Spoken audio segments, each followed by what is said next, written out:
Dragi moji, dobrodošli na kanal Moji recepti. Danas za vas pripremam palačinke, odnosno pokazat ću vam kako veoma jednostavno napraviti tijesto za palačinke za oni koji ne znaju. Prvo umutiti 2 jaja, dodati 1 čašu mlijeka,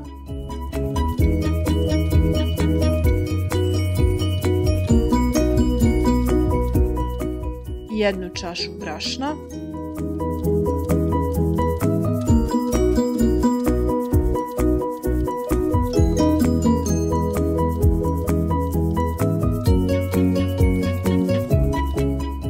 malo ulja i pola čaše vode. Ovo je čaša zapremne 250 ml. Sve dobro umutiti da se razbiju sve grudvice.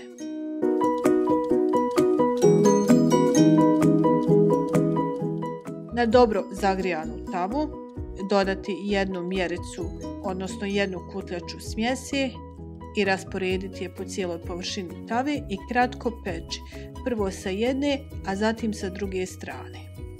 Tava koju koristim u ovom videu je prečnika 24 cm i od ove smjese ispadne 8 palačinki. Pečene palačinke držati poklopljene dok ne potrošimo svu smjesu i na ovaj način će one omekšati i bit će ih lakše kasnije motati. Kada su sve palačinke gotove, prevrnuti ih i mazati kremom ili džemom po želji.